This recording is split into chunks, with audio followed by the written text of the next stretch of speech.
시인이 계십니다. 정채봉 시인. 이분이 쓴 시집 중에 처음의 마음으로 돌아가라 라는 시집이 있어요. 이 시집 보면은 콩신의 자녀 교육이라는 제목의 시가 수록이 되어 있습니다. 콩신의 자녀 교육. 시 내용이 이렇습니다. 짧아요. 광야로 내보낸 자식은 콩나무가 되었고 온실로 들여보낸 자식은 콩나물이 되었고 라고 말합니다. 콩나무와 콩나물은 완전히 다르죠. 여러분, 이 시의 내용이 무엇일까요? 자녀를 진심으로 사랑한다면 온실이 아닌 광야로 내보내야 된다라는 시입니다.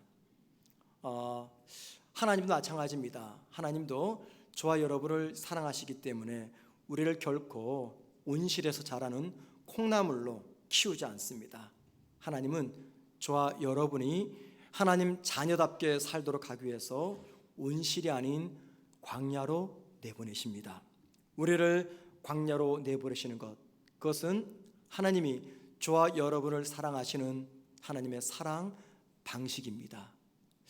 젊은 청년들이 군대 입대한다고 해서 그 즉시 총을 쏘거나 혹은 전투기를 모는 군인이 되는 것이 아니죠. 군대 입대를 하면요, 신병 훈련을 받습니다. 신병 훈련을 다 받고 나야지 그때 비로소 늠름한 군인이 되는 것이죠. 그처럼 저와 여러분이 구원받았다고 해서 그 순간 그 즉시 천국 백성다운 사람이 되는 것이 아닙니다. 저와 여러분이 천국 백성다운 사람이 되기 위해서는요, 어쩔 수 없이 긴 시간 훈련을 받아야 됩니다. 그 훈련의 과정을 통해서 저와 여러분이 조금씩 하나님 나라 백성다운 사람으로 바뀌어집니다. 그런데 하나님이 이 일을 위해서 준비하는 훈련소가 있습니다. 거기가 어딜까요? 여기 정채봉 시인이 말했던 것처럼 바로 광야입니다. 광야. 하나님께서 우리 모두를 광야로 내보내셔서 그곳에서 하나님의 나라 백성다운 사람으로 변화시킵니다. 그런데 여러분, 우리 모두는 이 광야를 좋아하지 않습니다. 왜 그렇습니까? 힘들기 때문이죠. 그러면 광야라 우리가 왜 힘이 들까요? 무엇 때문에 광야를 기피할까요? 여러 가지 이유가 있습니다. 그런데 여러분, 광야가 진짜 힘든 이유가 있습니다. 그것은 하나님께서 저와 여러분을 광야로 보내서 훈련시키는 훈련의 목적 때문입니다. 그 훈련의 목적 때문에 이 광야 생활이 힘이 든 거예요. 그러면 하나님은 어떤 목적 때문에 저와 여러분을 광야로 보내실까요? 자, 오늘 본문 2절 말씀이 그 답을 알려줍니다. 한번 보시겠습니까? 내가 광야 길을 걷게 하신 것을 기억하라. 이는 너를 낮추시며. 자, 내게 광야 길을 걷게 하신 것을 기억하라. 이는, 왜냐하면 너를 낮추시며, 즉 하나님께서 이스라엘 백성들을 광야 길을 걷게 하신 목적은 그들을 낮추기 위해서다, 그 말이죠. 광야가 힘든 진짜 이유, 왜 그렇습니까? 하나님께서 우리를 광야에서 철저하게 낮추는 훈련을 하시기 때문입니다. 인간은 누구를 막론하고 낮아지는 것을 좋아하지 않습니다. 모두가 다 높아지는 것을 좋아하고 자신을 내세우는 것을 좋아합니다. 그런데 여러분, 내가 높아지려고 하면은 상대적으로 누가 낮아질까요? 하나님이 낮아지십니다. 그런데 성도의 바른 삶이란 나는 낮아지고 하나님은 높이는 삶입니다. 그런데 이 일이 말처럼 절대 쉽지가 않습니다. 이게 쉽던가요? 아니요. 기회와 때만 있으면 나를 높이려고 합니다. 나를 내세우려고 합니다. 그런 본성이 우리에게 있어요. 이 본성을 가지고 있는 저와 여러분이 나를 낮추고 하나님만을 높인다는 거, 이건 절대 쉽지가 않습니다. 너무너무 어렵습니다. 그래서 하나님이 저와 여러분을 광야로 보내십니다. 그러면 왜 하나님이 이 일을 꼭 광야에서만 하게 하시는가? 따뜻하고 편안한 온실에서도 얼마든지 할 수 있지 않은가 생각이 들죠. 여러분, 광야는 어떤 곳입니까? 광야는 한마디로 말해서 내 힘만으로는 지나갈 수 없는 땅입니다. 내 능력, 내 의지만으로는 절대 통과할 수 없는 것입니다.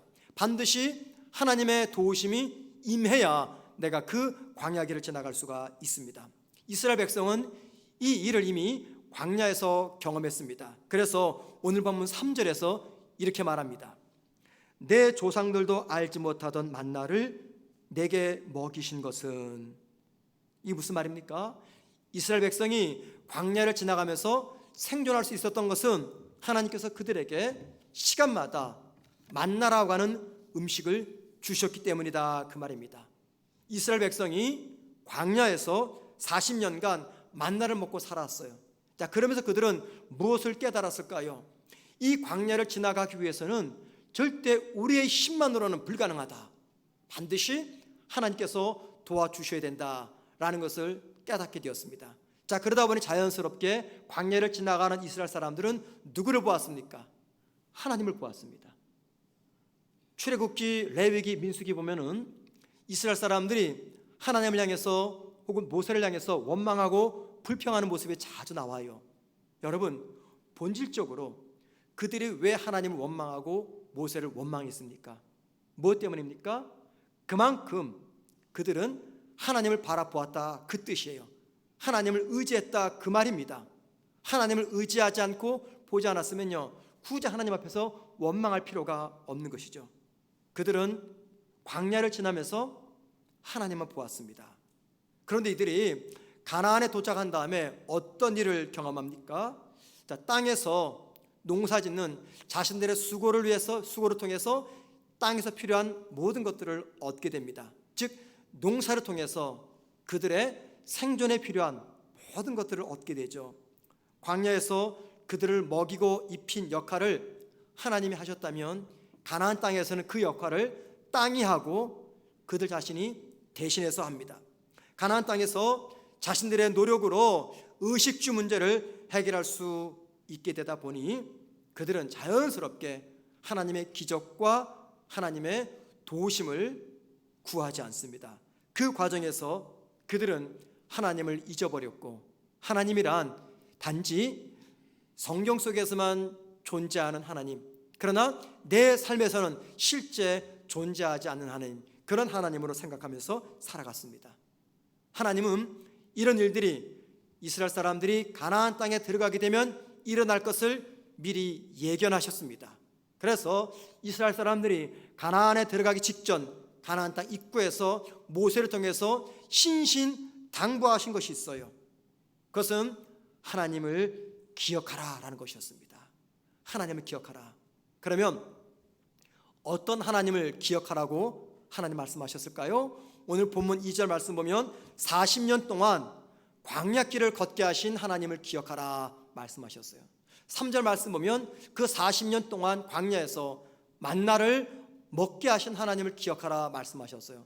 4절 말씀 보면 그 광야에서 40년 동안 그들의 의복이 헤어지지 않고 발이 부르트지 않게 하신 하나님을 기억하라 말씀하셨어요. 여러분, 지금 하나님은 모세를 통해서 이스라엘 백성들에게 무엇을 당부하고 있는 것입니까? 만약에 가나안 땅에 들어가게 되면 40년간 광야를 지나면서 그들이 겪었던 그 모든 순간들을 잊어버리는 기억 상실증에 걸리지 말아라, 그 말씀을 하고 있는 것입니다. 왜 그렇습니까? 만약에 그들이 가나안 땅에 들어가서 광야 생활을 모두 다 잊어버리는 기억 상실증에 걸리게 되면 그들은 마침내 누구를 잊어버리게 되는 것입니까? 하나님을 잊어버리게 되는 것이에요. 그래서 하나님은 그들이 하나님을 잊지 않도록 기억 상실증에 걸리지 말도록 그렇게 당부하신 겁니다. 그리고 하나님은 이스라엘 사람들이 가나안 땅에 들어가서 광야길을 지나오게 하신 하나님, 가나안 땅에서 여전히 그들을 돕고 계시는 그 하나님을 기억하도록 하기 위해서 많은 예식들을 지키라고 당부하셨어요. 그 예식 중에 하나가 뭐냐면 바로 맥추절입니다. 맥추절. 출애굽기 23장 19절 말씀 보시겠습니다. 내 토지에서 처음 거둔 열매의 가장 좋은 것을 가져다가 너희 하나님 여호와의 전에 드릴지니라. 무슨 말입니까? 가나안 땅에 가서 농사를 지면은 매해마다 처음 수확하는 첫 수확물들 중에서 가장 좋은 것을 하나님께 바치라, 이 말입니다. 이걸 우리는 맥추절이라고 이야기합니다. 맥추절. 그럼 여러분, 하나님이 무엇 때문에 이스라엘 사람들에게 이 맥추절을 지키라고 명령하셨을까요? 하나님이 가나안 땅에서 나는 그 소산물이 필요하기 때문에 맥추절을 지키라고 말씀하신 것입니까? 아닙니다. 왜 그렇습니까? 하나의 이유 때문입니다. 그것은 하나님을 기억하도록 하기 위해서입니다. 여러분, 무엇을 기억하기 위해서입니까? 신명기 26장 5절과 11절 말씀 보면은 맥추절을 지키는 목적은 크게 네 가지를 지키기 위함이다 라고 말합니다. 첫 번째는요, 하나님의 인도로 야곱과 그의 가정 70명이 흉년을 피해서 애굽 땅으로 내려오셨다라는 것을 기억하기 위해서입니다. 또 무엇을 기억하기 위해서입니까? 이스라엘 사람이 약 400년간 애굽에서 종살이할 때 너무너무 힘들었어요. 하나님이 그 고통 소리를 듣고 그들을 애굽에서 구원한 것을 기억하도록 하기 위해서라고 말합니다. 또 무엇을 기억하기 위해서입니까? 그 애굽에서 이스라엘을 건져내서 40년간 광야를 무사히 지나가도록 하신 하나님을 기억하도록 하기 위해서입니다. 또 무엇을 기억하기 위해서입니까? 광야를 지나 가나안 땅에 무사히 올 수 있게 하신 하나님을 기억하도록 하기 위해서입니다. 여러분, 이 네 가지를 기억하기 위해서 맥추절을 지켜라 말씀하셨어요. 이 네 가지가 무엇입니까? 이스라엘의 건국 초기 역사를 이야기합니다. 그러니까는 맥추절을 지키라 말씀하신 이유는요, 첫째, 이스라엘 역사에서 일어났던 중요한 사건들, 그 모든 사건들은 전부가 다 하나님의 인도로 이루어진 것이다 라는 것을 기억하기 위함입니다. 둘째, 그 결과 가나안 땅에서 누리는 모든 것들, 풍요, 이 모든 것들은 다 하나님의 은혜의 결과임을 깨닫기를 위함입니다. 여러분, 오늘 저와 여러분이 맥추절 감사 예배를 드리는 데는요, 바로 이 두 가지 의미가 담겨져 있습니다. 내 삶을 여기까지 인도하신 하나님, 현재 나에게 주어진 모든 것들을 공급하신 하나님의 은혜, 이것들을 기념하면서 기억하는 예배가 바로 맥추 감사절 예배입니다. 에어컨을 좀 약하게 켜주시기 바랍니다. 성도들 중에는 이 맥추절이 이스라엘의 고유 명절이기 때문에 현대 한국 교회는 지키지 않아도 된다 말하는 분들이 있습니다. 시대와 문화적인 측면에서 볼 때 맥추절기는요, 현대 한국 교회와는 맞지 않는 절기인 것은 분명합니다. 저도 인정을 해요. 그런데 여러분, 하나님이 이스라엘 사람들에게 왜 맥추절을 지키라고 말씀하셨는지 그 의미를 생각한다면 시대와 문화를 초월해서 이 땅에 존재하는 모든 그리스도인들은 이 맥추절을 지켜야 됩니다. 맥추절은 결코 하나님이 땅에 소산이 필요해서 바치라고 요구한 날이 아닙니다. 우리의 과거를 인도하셨고 지금도 인도하고 계시고 앞으로 내 미래까지도 책임질 그 하나님을 기억하며 찬양하기 위함입니다. 그리고 힘써서 얻은 나의 모든 수확물들이 모두가 다 하나님께로부터 난 것이며 하나님이 아니면 내가 그것들을 소유할 수 없음을 인정하며 내게 필요한 모든 것들을 주신 하나님을 찬양하는 날, 이게 바로 맥추 감사절입니다. 이렇게 본다면 2022년 맥추절 예배를 드리는 우리 역시 이 절기에 담긴 신앙의 의미 그리고 교훈을 깊이 생각하며 이 예배를 드려야 한다는 것이죠. 맥추절 예배를 드리는 사랑하는 성도 여러분, 여러분에게는 이런 믿음이 있습니까? 하나님께서 나의 지난날 내 과거의 삶을 인도하셨고 지금도 인도하고 계시고 미래에도 나를 인도하실 이 믿음을 갖고 있으십니까? 많든 적든 지난 6개월 동안 내가 수고해서 거둬들인 이 땅의 모든 수확물들이 결국은 하나님께로부터 났으며 하나님이 아니면 얻을 수 없었다라고 인정하는 이 믿음을 가지고 있으십니까? 이 믿음으로 드리는 예배가 바로 이 맥주절 감사 예배입니다. 그런데 우리가 살아온 지난 6개월을 볼 때 사람마다 정도의 차이는 있지만 대부분은요, 힘든 광야의 시간을 지나왔고 지금도 지나가고 있습니다. 많이 힘든 성도들이 계시죠. 여러분, 만약에 지난 6개월간 내 삶이 광야에서 삶처럼 정말 힘든 삶이었다면 왜 하나님은 나에게 그런 삶을 살게 하신 걸까요? 광야는 어떤 곳입니까? 나의 노력만으로는 살 수 없는 곳입니다. 하나님만 바라보고 하나님만 의지해야 살아낼 수 있는 곳입니다. 자신을 낮추고 하나님만을 높이는 것을 배우는 것이 바로 이 광야입니다. 그렇기 때문에 아직도 끝나지 않는 이 광야 길을 걸어가면서 우리가 할 것이 무엇입니까? 하나님만을 바라보며 하나님만을 높이며 하나님만을 의지하겠다는 고백적 표현을 하나님께 올려드려야 됩니다. 그 고백적 표현이 담긴 예배가 바로 오늘 맥주절 감사 예배입니다. 최근 전 세계가 경제적으로 너무나 힘든 시간을 지나가고 있습니다. 코로나 이후 많이 힘들었는데 거기다가 설상가상 러시아와 우크라이나 사이에 전쟁이 일어나면서 전 세계가 경제적으로 심각한 위기를 겪고 있습니다. 그리고 그 경제적 위기는 내 사업장, 나의 직장, 그리고 우리 가정까지 찾아왔습니다. 달러 강세, 유가 상승, 높은 이자, 높은 물가, 또 저성장, 이런 것들 때문에 많은 사람들이 너무너무 힘들어합니다. 거기다가 예상치 않은 건강의 위기가 찾아왔습니다. 먹고 사는 문제에 어려움이 생겼어요. 또 자녀 교육에 제동이 걸렸습니다.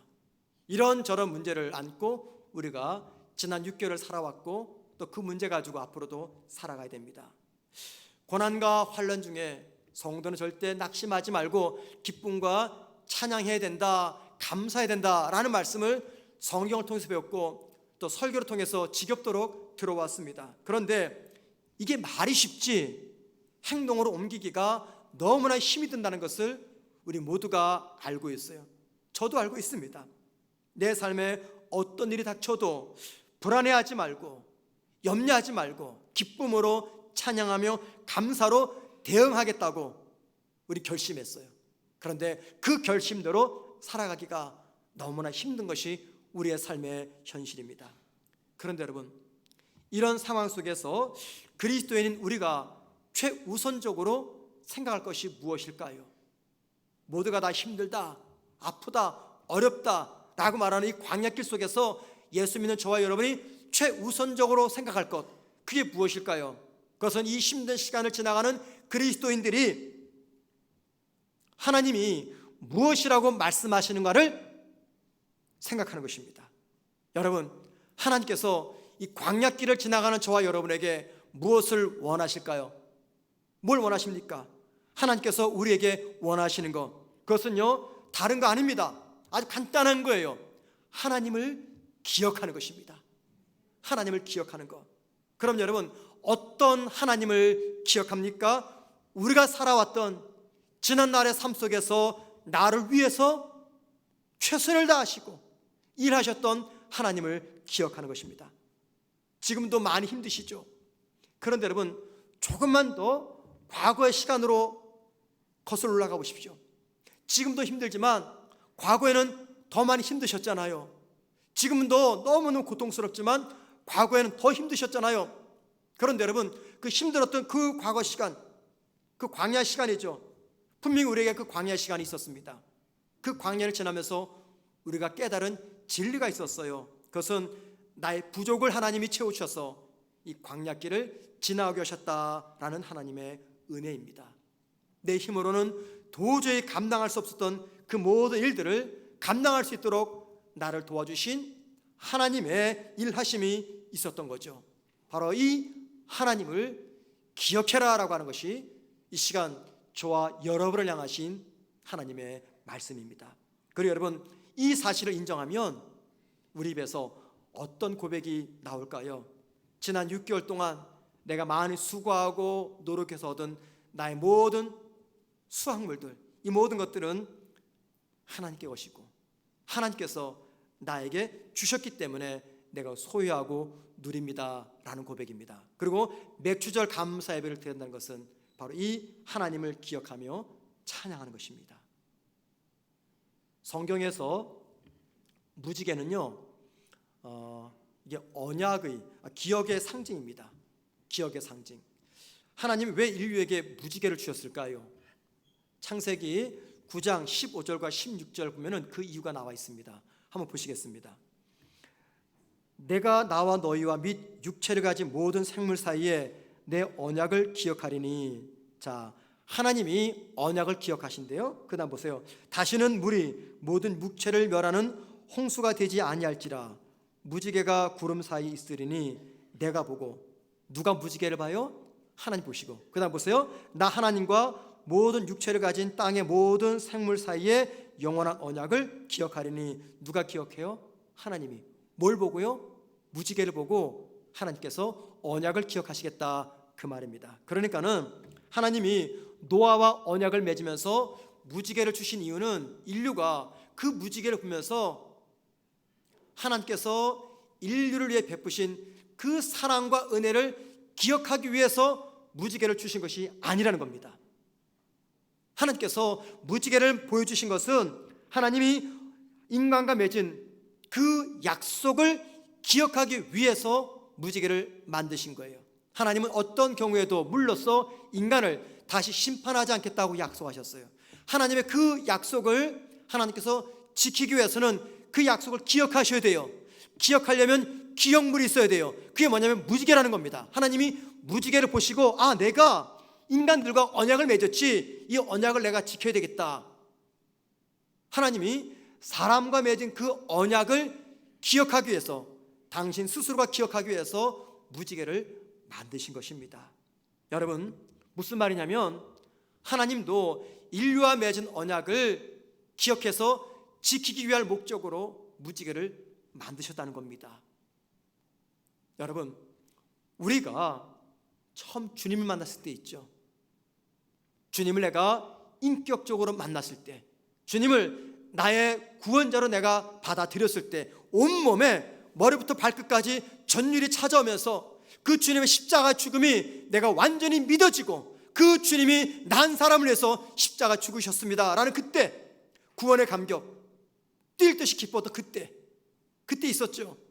하나님께서 내 삶에 찾아온 위기를 건너가 계신 하나님의 은혜를 경험한 적이 있죠. 우리 모두에게 있습니다. 제가 1995년 9월달 목사 안수 받을 때, 그때 그 순간을 기억하고 있습니다. 여러분도 기억하시죠? 내가 장로로 장립받고 안수집사로, 권사로, 직분자로 임명받았을 때, 그때, 여러분 그때 기억나십니까? 하나님의 은혜를 받고 구원의 감격을 누리며 내가 직분을 받았을 때, 그때 우리가 하나님과 어떤 약속을 했습니까? 어떤 약속했어요? 하나님, 내가 올바른 믿음의 사람이 되겠습니다. 나에게 주신 구원의 감격을 누리면서 내가 주님을 위해서 일평생 헌신하면서 살아가겠습니다. 내가 주님의 몸인 이 교회를 위해서 최선을 다해서 겸손히 나를 내세우지 않고 낮은 자세에서 이 교회를 섬기겠습니다. 이런 결심과 각오를 하나님께 드렸어요. 다 있으시죠? 그런데 여러분, 그 약속을 기억이나 하고 계십니까? 흐르는 시간 속에서 혹시라도 그 약속들, 그 기억들을 다 잊지 않았습니까? 하나님을 향한 여러분의 사랑과 헌신의 언약을 기억하기 위해서 여러분은 매일매일 무엇을 지키고 계십니까?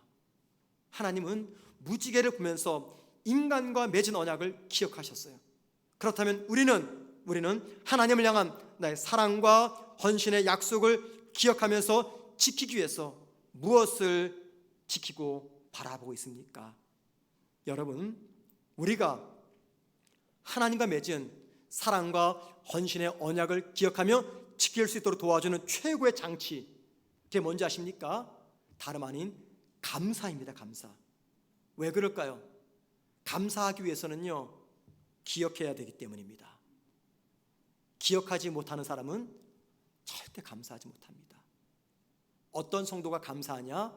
기억하는 성도입니다. 여러분, 무엇을 기억합니까? 인생의 무서운 광야를 지나오게 하신 하나님을 기억하는 것입니다. 내 삶의 과거를 지켜주셨고 현재도 붙들고 계시고 미래에도 나를 위해서 일하실 그 하나님의 일하심을 기억하는 것입니다. 나에게 주어진 것 중에 그 어느 것 하나라도 하나님의 손길이 미치지 않은 것이 없음을 기억하는 것입니다. 기억할 때 비로소 잊고 있었던 감사의 고백이 터져나오고, 기억할 때 비로소 하나님과 맺은 그 약속을 기억하면서 최선을 다해서 믿음의 사람으로 살아가는 것입니다. 한국을 대표하는 화가 중에 김병종 화가가 계십니다. 이분은 서울대 미대 학장을 역임했고요, 서울대 미술관 관장을 역임하신 분이에요. 이 김병종 화가가 유명한 이유는 그의 작품 때문이죠. 그가 그린 그림 중에 바보 예수라는 제목의 그림이 있습니다. 바보 예수. 이 그림에는요, 이 김병종 화가의 신앙 고백과 간절한 기도가 담겨 있는 그림이에요.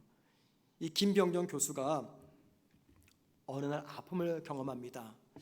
아들이 결혼하고 나서 이틀 뒤에 그 아내가 세상을 떠나요. 큰 아픔을 경험합니다.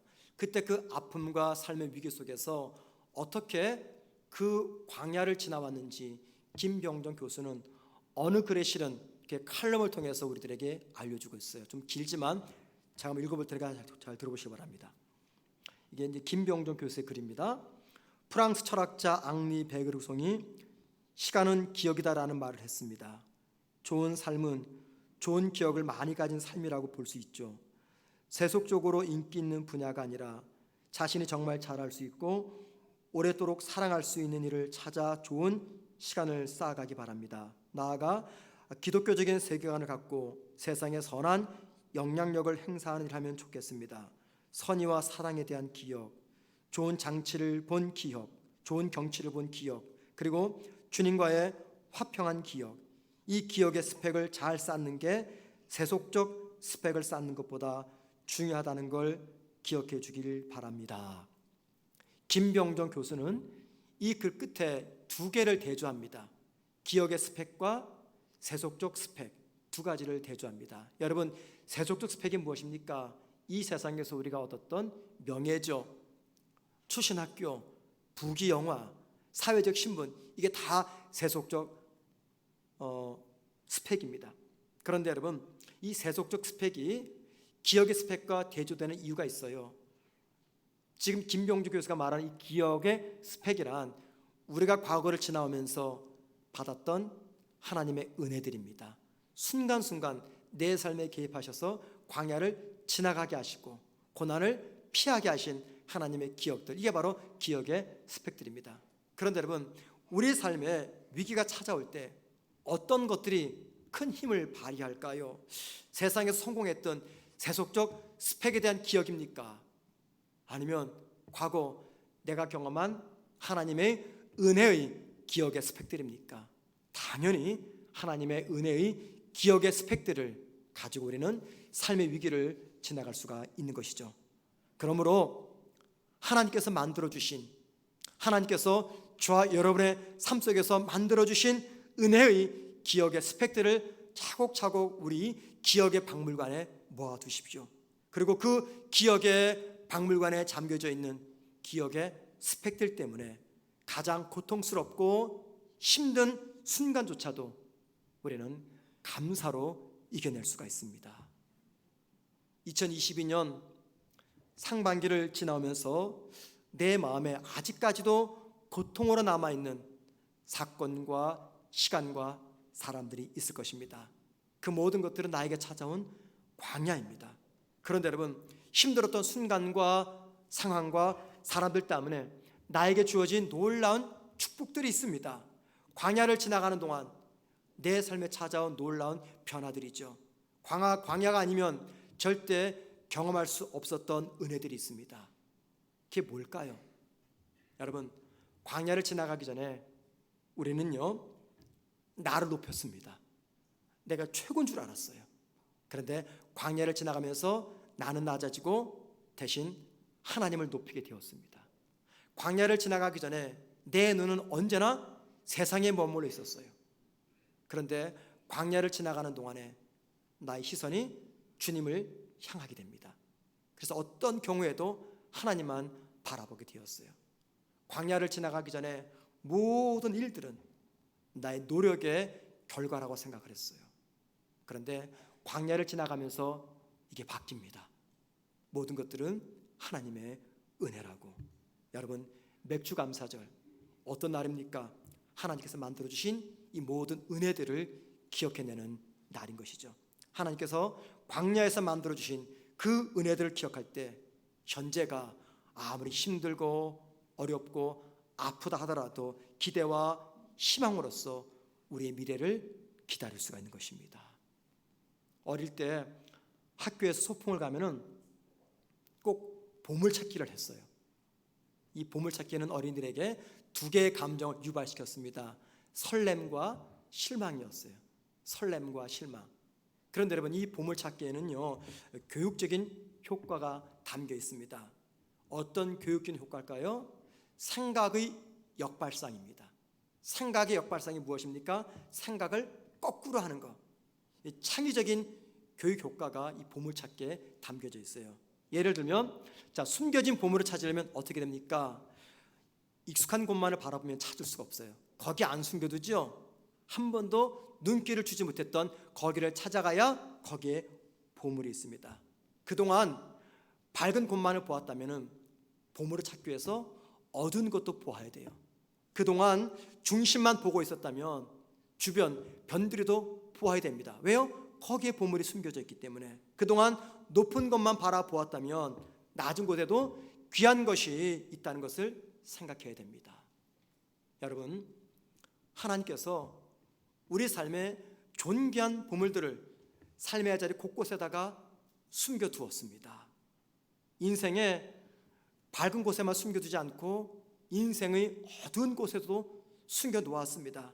인생의 중심이 아닌 변두리에도 숨겨놓았습니다. 인생의 높은 곳이 아닌 가장 낮은 곳에서도 그 보물을 숨겨놓았습니다. 우리의 다양한 삶의 자리에 숨겨놓은 그 하나님의 그 보물을 찾을 수 있는 가장 뛰어난 방법이 무엇일까요? 기억입니다. 기억하는 겁니다. 왜냐하면 하나님이 내 삶에 숨겨놓으신 가장 뛰어난 보물이 다름 아닌 감사이기 때문입니다. 그리고 그 감사는 기억하는 것에서부터 시작이 됩니다. 기억하지 못하는 사람은 절대 감사의 보물을 찾지 못합니다. 17세기 영국의 시인이자 신부였던 유명한 조지 허버트는요, 다음과 같은 기도문을 남겼습니다. 이렇게 기도합니다. 하나님, 당신은 제게 너무나 많은 것을 주셨습니다. 그런데 하나님, 제게 한 가지만 더 주십시오. 여러분, 이 기도만 보면 굉장히 좀 역설적이죠. 하나님께서 너무나 많은 것 주셨다고 감사하면서 한 가지만 더 달라고 해요. 여러분, 이 조지 허버트가 한 가지 더 구한 게 그게 뭘까요? 그게 바로 감사하는 마음입니다. 제가 왜 허버트가 이런 시를 썼을까 생각해 보았어요. 여러분, 이 기도문에는 어떤 것이 담겨져 있습니까? 하나님이 많은 것을 주셨어도 감사를 잃어버리면 그 사람은 아무것도 받은 게 아니에요. 그러나 아무것도 가진 것이 없어도 감사하게 되면 그 사람은 모두를 가진 것입니다. 그래서 조지 허버트는 많은 것을 주셨지만 한 가지 더 감사하는 마음을 달라고 하나님께 기도한 거죠. 인생에는요, 희극 같은 인생이 있고 비극 같은 인생이 있습니다. 그런데 감사를 잃어버리면 모든 것을 가졌음에도 불구하고 비극 같은 인생을 살아갑니다. 하지만 감사를 회복하면 희극 같은 삶을 살아가게 됩니다. 희극 같은 삶과 비극 같은 삶을 살아가는 그 기준, 그 가르는 기준이 왜 감사일까요? 그 이유는 감사를 놓치면 내 삶을 최선으로 인도하시는 하나님을 잃어버리고 감사를 회복하면 그 하나님을 붙잡기 때문입니다. 여러분, 감사를 놓치면요, 하나님이 왜 나를 광야로 보내셨는지 그 의미를 발견하지 못합니다. 감사를 놓치면요, 하나님의 은혜로 내가 광야를 지나왔음을 알지 못합니다. 그런데 감사가 생기기 시작하면 내 삶에서 일어났던 모든 사건들, 상황들, 그리고 사람들이 얼마나 귀한 것인가를 알게 됩니다. 심지어는요, 잊고 싶은 것, 지우고 싶어버린 것, 그런 것들조차도 무엇 하나 버릴 것이 없는 하나님의 축복임을 알게 됩니다. 사랑하는 성도 여러분, 감사는 기억하는 데서부터 시작이 됩니다. 이번 한 주간 맥주 감사 예배를 드린 다음에 살아가게 될 것입니다. 여러분, 한번 깊이 곰곰이 기억해 보십시오. 내가 살아왔던 지난 과거 시간 동안에 내게 베푸신 하나님의 은혜가 무엇이었는지, 그리고 현재 살아가도록 하나님이 나를 도우시는 은혜가 무엇인지, 그 과거와 현재 베푸신 은혜를 내가 발견하게 되고 기억하게 되면 그 은혜와 그 사랑 때문에 아직 가보지 못한 미지의 세계이지만, 불확실하고 두려운 미래이지만 희망으로서 그 미래를 걸어갈 수가 있게 됩니다.